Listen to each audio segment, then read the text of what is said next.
Hi friends, welcome to my channel S S special things. ఇక్కడ మన కిచెన్లో వచ్చేసి దొండకాయ మసాలా అండి. ముందుగా మనం బౌల్ పెట్టుకొని అందులో 1 కప్ మనం పల్లీలు వేసుకుందాము, వేయించుకుందామండి. వేయించుకున్న తర్వాత అందులోనే మనం ధనియాలు కూడా వేసుకొని బాగా మిక్స్ చేసుకుందాము. ఇందులోనే మనము ఎండు కొబ్బరి ముక్కలు కట్ చేసి పెట్టుకుందామండి, వేసుకుందాము. అండ్ అందులోనే మెంతులు జీలకర్ర కూడా వేసుకొని బాగా వేయించుకుందాము. ఇవన్నిటిని బాగా మిక్స్ చేసుకున్నాక 1 స్పూన్ నువ్వులను వేసుకుందామండి. ఇవన్నిటిని బాగా మిక్స్ చేసుకుందాము. మిక్స్ చేసుకొని ప్లేట్లోకి తీసుకుందామండి. అండ్ ఇదే ప్యాన్లో మనము ఆయిల్ వేసుకొని ముందుగా కట్ చేసి పెట్టుకున్న దొండకాయ ముక్కలు ఉన్నాయి కదండి, వీటిని పొడుగ్గా కట్ చేసుకోవాలండి. ఇలా ఆయిల్లో వేసుకొని డీప్ ఫ్రై చేసుకుందామండి. మంచి కలర్ వచ్చేదాకా ఫ్రై చేసుకోవాలి. ఇలా మధ్య మధ్యలో వేయించుతూ ఉండాలండి. ఇలా మంచి కలర్ వచ్చేదాకా వేయించుకోవాలండి. మనం ప్లేట్లోకి తీసుకుందాము. అదే ప్యాన్లో మనం ఆయిల్ వేసుకొని దాంట్లో జీలకర్ర వేసుకుందాము. చిటపటలాడాక పచ్చిమిర్చి అండ్ ఉల్లిపాయ ముక్కలు కూడా వేసుకొని పసుపు, అల్లం వెల్లుల్లి పేస్ట్ రెండింటిని వేసుకొని మిక్స్ చేసుకుందామండి. దీంట్లోనే మనము కరివేపాకు కూడా వేసుకుందాము. అన్నీ బాగా మిక్స్ చేసుకుందాము. చేసుకున్న తర్వాత మనం ముందుగా కట్ చేసి పెట్టుకున్న టమాటా ముక్కలు ఉన్నాయి కదండి, వాటిని కూడా వేసుకొని అన్నిటినీ బాగా కలుపుకుందాము.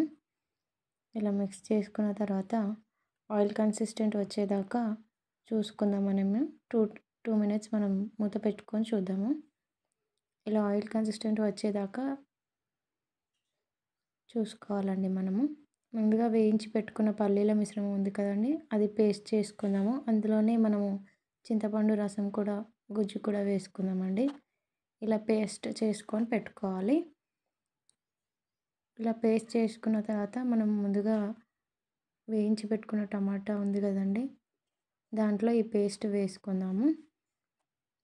వేసుకొని బాగా మిక్స్ చేసుకుందామండి. ఆయిల్లో అంతా మంచిగా మిక్స్ చేసుకోవాలి. ఇలా ఆయిల్ మంచిగా కలిసేటట్టు మిక్స్ చేసుకోవాలండి.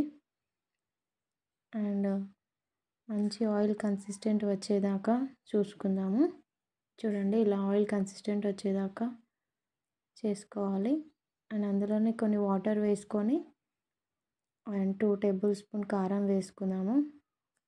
అండ్ 2 టేబుల్ స్పూన్ సాల్ట్ కూడా వేసుకుందాము. ఇవన్నిటిని బాగా మిక్స్ చేసుకుందామండి. ఈ పేస్ట్లో ముందుగా వేయించి పెట్టుకున్న దొండకాయ ముక్కలు ఉన్నాయి కదండి, వాటిని కూడా వేసి మంచిగా కలుపుకుందాము.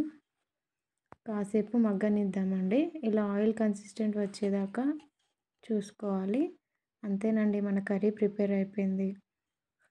మనం సర్వింగ్ బౌల్లో తీసుకొని సర్వ్ చేసి పెట్టుకోవాలండి. అంతే అండి. ఈ వీడియో మీకు నచ్చినట్టయితే లైక్ చేయండి, షేర్ చేయండి అండ్ సబ్స్క్రైబ్ చేయండి. మరిన్ని వీడియోస్ కోసం మళ్ళీ